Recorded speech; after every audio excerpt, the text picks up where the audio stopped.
तेजस्वी यादव के ए to Z समीकरण का मोकामा विधानसभा के उपचुनाव में अग्नि परीक्षा होना है। भूमिहारों के वर्चस्व के लेकर के मोकामा में जंग छिड़ा रहता है। जिस तरीके से लगातार जो बातें सामने आती है बाहुबलियों को लेकर के, तेजस्वी यादव के ए टू जेड समीकरण का अग्नि परीक्षा कहें या असली परीक्षा होना है।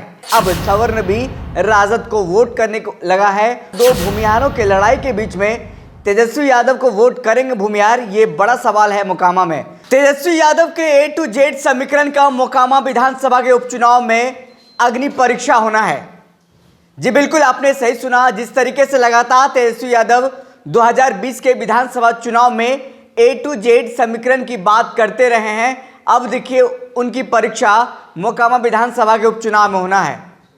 मैदान में भाजपा की प्रत्याशी सोनम देवी हैं, तो वहीं दूसरी तरफ मैदान में अनंत सिंह की पत्नी नीलम देवी हैं। दोनों भूमिहार हैं और जिस तरीके से भूमिहारों के वर्चस्व के लेकर के मोकामा में जंग छिड़ा रहता है, जिस तरीके से लगातार जो बातें सामने आती है बाहुबलियों को लेकर के मोकामा में, वहीं अब देखिए मोकामा में तेजस्वी यादव के ए टू जेड समीकरण का अग्नि परीक्षा कहें या असली परीक्षा होना है। आपको याद होगा जिस तरीके से 2020 विधानसभा के चुनाव में तेजस्वी यादव ने राजद के जो विधायकों का जो टिकट दिया गया था, ए टू जेड समीकरण के तहत दिया गया था। भूमिहार को भी दिया गया था, राजपूत को भी दिया गया था, मुस्लिम को भी दिया गया था और यादव को भी दिया गया था। वहीं अगर बात करें जिस तरीके से एमएलसी का चुनाव हुआ, एमएलसी चुनाव में भी तेजस्वी यादव ने कहा कि भूमिहारों का समर्थन राजद को मिला है। जिस तरीके से वो चाहा उपचुनाव में भी देखने को मिला,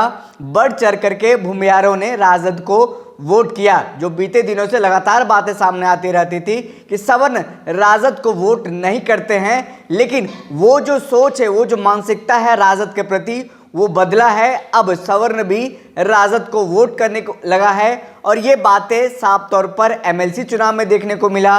जिस तरीके से राजद ने एमएलसी में भूमिहारों को उतारा और अच्छा खासा जीत हासिल करके आए हैं। वहीं अमर पासवान जब बोचाहा से उतरे थे तो भूमिहारों ने उनको वोट किया। क्या इस बार दो भूमिहारों के लड़ाई के बीच में तेजस्वी यादव को वोट करेंगे भूमिहार, ये बड़ा सवाल है मोकामा में, क्योंकि सवर्ण को लेकर के लगातार जो बातें सामने आती रहती है, भाजपा का वोटर उनको कहा जाता है। इस बार लड़ाई सीधे साफ तौर पर राजद और बीजेपी में है। मोकामा में 32 साल से भाजपा वहां पर अपना प्रत्याशी नहीं उतार रही थी, क्योंकि मोकामा में लगातार जो जेडीयू वहां से सीट पर उतारती रही है, क्योंकि एनडीए में साथ में रही है भाजपा। ऐसे में अब पहला मौका है भाजपा के पास, जब वो दमखम दिखा सकती है, जब वो अपने प्रत्याशियों को जिता सकती है, जब वहां पर अपना कोई पहला खाता खोल सकता है। ऐसे में बड़ा जो दाव है तेजस्वी यादव के लिए है, क्योंकि लगातार जो वहां पर अनंत सिंह का गढ़ कहा जाता रहा है 32 साल से, लेकिन इस बार वो गढ़ कितना किला, वो कितना मजबूत होगा, ये भाजपा के रणनीति पर, वो ए टू जेड के समीकरण पर निर्भर करेगा।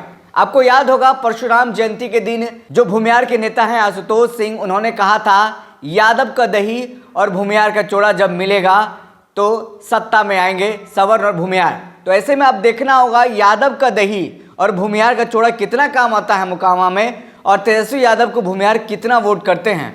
मोकामा का अगर हम बात करें तो मोकामा में सबसे ज़्यादा भूमिहार की संख्या है, फिर उसके बाद ब्राह्मण आते हैं, फिर उसके बाद यादव आते हैं, फिर उसके बाद धानुक आते हैं। ऐसे जो जनसंख्या है, वहाँ की जो संख्या, जो जाति आधारित संख्या, इसकी बात कर रहे हैं। ऐसे में अगर भूमिहार वोट करते हैं बीजेपी को, जो लगातार बातें ये भी कहते रहे भाजपा भूमिहार को अपना वोटर मानती है, उनके लिए वो लगातार कई बातें भी करती है और वो बातें सामने आते सवर्ण जो है भाजपा को वोट करता रहा है।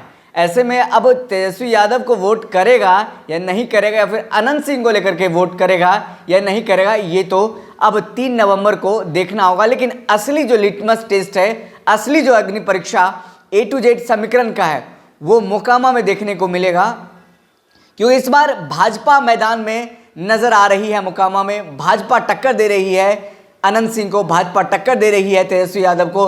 भाजपा ने अपने तमाम जो भूमिहार नेता हैं उनको भूमिहार को टारगेट करने के लिए उतार दिया है।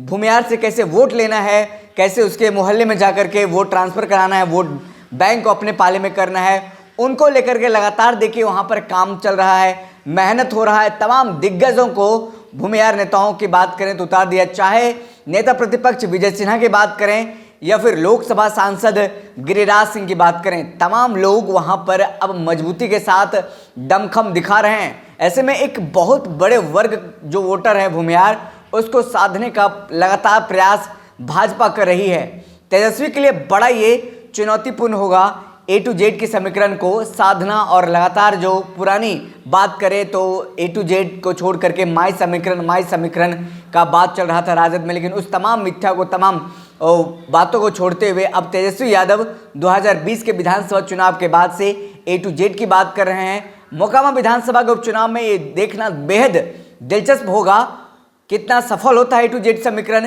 कितना दही चूड़ा सक्सेस होता है, जिस तरीके से बातें सामने आ रही थी। फिलहाल तो इस वक्त का इंतजार करना होगा हमें 3 नवंबर का, 6 नवंबर का जब रिजल्ट आएगा, किसकी जीत होती है और किसकी हार होती है। लेकिन मामला अभी से ही पूरा फाइट और टक्कर वाला देखने को मिल रहा है बाहुबलियों के गढ़ मोकामा में। फिलहाल इस खबर में इतना ही, हमें दीजिए इजाजत, फिर मिलते किसी बड़ी खबर के साथ, तब तक के लिए धन्यवाद।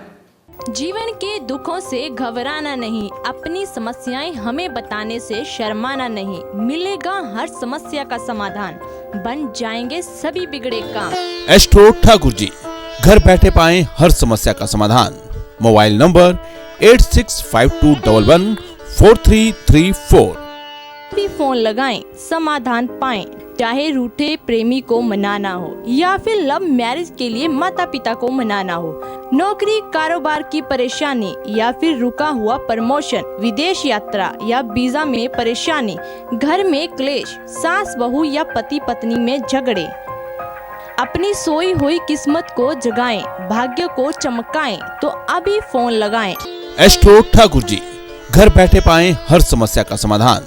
Mobile number 8652114334।